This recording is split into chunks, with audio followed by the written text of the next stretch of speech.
కర్ణాటక, మహారాష్ట్ర రాష్ట్రాల మధ్య బెల్గాం అంశం చిచ్చు రేపుతోంది. రీసెంట్గా ఒక చోటుకెళ్ళే బస్సు డ్రైవర్లకు సంబంధించి ఆ బస్సులో ఉన్న డ్రైవర్స్, కండక్టర్స్ ఒకళ్ళనొకళ్ళు కొట్టుకున్నారనమాట. మేజర్గా ఏంటంటే భాష. మా భాష అంటే మా భాష, కన్నడ గొప్పదంటే మరాఠీ గొప్పదని చెప్పి. ఇదంతా పక్కన పెడితే అసలు ఇష్యూ ఏంటి? దాంతో ఈ మధ్య ఇరువైపులా వెళ్ళే బస్ సర్వీసులు కూడా ఆపేసుకోవాల్సి వచ్చింది కర్ణాటక, మహారాష్ట్ర. యాక్చువల్లీ ఇది ఒక టెరిటరీ, భూభాగానికి సంబంధించిన ఒక డిస్ప్యూట్ అనమాట. ఈ డిస్ప్యూట్ ఇప్పటిది కాదు, దాదాపు 60 సంవత్సరాల నుంచి ఈ చిచ్చు రేగుతూనే ఉంది. అయితే ఇది పొలిటిసైజ్ అయిపోయిందనమాట. బాగా రాజకీయ నాయకులు దీన్ని వాడేసుకుంటున్నారు. దాంతో ప్రజల మధ్య కూడా విద్వేషాలు వస్తున్నాయి. అసలు ఈ బెల్గావి అంశం ఏంటో చూద్దాం. కర్ణాటక, మహారాష్ట్ర మధ్య బౌండరీ డిస్ప్యూట్ అనేది ఈ రోజు కాదు. స్టేట్ రీఆర్గనైజేషన్ యాక్ట్ 1956 అప్పటి నుంచే స్టార్ట్ అయిందనమాట. ఏదైతే భాషా ప్రాతిపదికన రాష్ట్రాలు విభజించారో ఆ టైంలో ఈ బెల్గావి ప్రాంతం ఏదైతే కర్ణాటకలో ఉందో అక్కడ మరాఠీ ఎక్కువ మాట్లాడతారని, అది మహారాష్ట్రకు చెందుతుందని ఈ ప్రాంతం మొత్తం.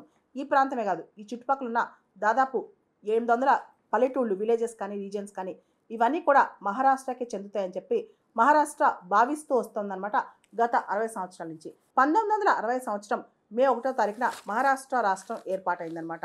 మహారాష్ట్ర రాష్ట్రం యొక్క ఒత్తిడి మేరకు అక్టోబర్ 25, 1966 సంవత్సరంలో కేంద్ర ప్రభుత్వం ఒక కమిషన్ ప్రత్యేకంగా వేసింది. ఈ బెల్గావి అంశము చుట్టుపక్కల ఉన్న ఊళ్ళు ఏదైతే కర్ణాటకలో మరాఠీ మాట్లాడతారో వీటికి సంబంధించి వీటిని మహారాష్ట్రలో చేరుద్దామా లేదా అనే దాని మీద ఒక కమిషన్ వేసిందనమాట. అదే former chief justice of India Meharchand Mahajan commission అనమాట. కేంద్ర ప్రభుత్వం నియమించిన ఈ మహాజన్ కమిషన్ బెల్గావిని మహారాష్ట్రకి ఇవ్వాల్సిన అవసరం లేదని చెప్పి సిఫార్సు చేసింది. బెల్గాంని మహారాష్ట్రకి ఇవ్వక్కర్లేదని సిఫార్సు చేస్తూనే మహాజన్ కమిషన్ ఇంకొక సిఫార్సు కూడా చేసింది.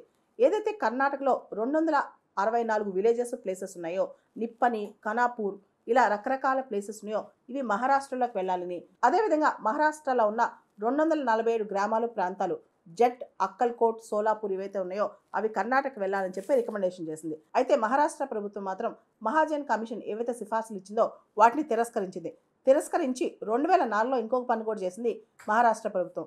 అయితే 2004లో మహారాష్ట్ర ప్రభుత్వం సుప్రీంకోర్టులో కేసేసింది. ఏదైతే బెల్గావి మరియు ఇతర మరాఠీ స్పీకింగ్ ప్లేసెస్ ఉన్నాయో కర్ణాటకలో అవి మాకే చెందుతాయి, మాకే ఇవ్వాలని చెప్పి 2004లో సుప్రీంకోర్టులో మహారాష్ట్ర ప్రభుత్వం కేసేసిందనమాట. అయితే కేంద్ర ప్రభుత్వం కూడా ఈ కేసులో సుప్రీంకోర్టులో అఫిడవిట్ సబ్మిట్ చేస్తూ వచ్చిందనమాట. రీసెంట్గా డిసెంబర్ 27, 2022న మహారాష్ట్ర స్టేట్ అసెంబ్లీ వాళ్ళు బెల్గావి ప్రాంతము, దాంతోపాటు నిప్పని, కర్వార్, బీదర్, బాల్కి ఇలాంటి ప్రాంతాలన్నీ కూడా మహారాష్ట్రకే చెందుతాయని చెప్పి, ఇక్కడంతా కూడా మరాఠీ స్పీకింగ్ ప్లేసెస్ ఉన్నాయి కాబట్టి ఇవన్నీ ఇంటిగ్రల్ పార్ట్ ఆఫ్ మహారాష్ట్ర అని చెప్పి వీళ్ళు మహారాష్ట్ర అసెంబ్లీలో తీర్మానం పాస్ చేశారు. అయితే కర్ణాటక రాష్ట్రం కూడా బెల్గావి ప్రాంతంలో సువర్ణ విధాన్ సౌధ ఏర్పాటు చేసి ఇక్కడ కొన్ని సెషన్స్ జరుగుతాయని, దాంతోపాటు కర్ణాటకకి బెల్గాం అనేది సెకండ్ క్యాపిటల్ అని చెప్పి ఉద్ఘాటిస్తుంది కర్ణాటక. అంటే మహారాష్ట్రనేమో బెల్గావి మాది అంటే కర్ణాటక కూడా మాది అంటుందన్నమాట.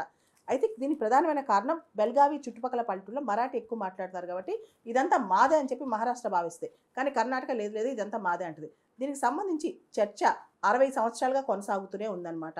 ఇప్పుడు ఒకళ్ళ బస్సులో ఒకళ్ళు అటాక్ చేసుకోవడం, బస్ డ్రైవర్లను అటాక్ చేసుకోవడం, కండక్టర్లను అటాక్ చేసుకోవడం, ఈ ఘర్షణలు ఇంకా ఎక్కువైపోతున్నాయి. దీనికి సంబంధించి ఇది ఇప్పుడు వార్తల్లో ఉంది. బెల్గావి మళ్ళా వార్తలోకి వచ్చిందనమాట.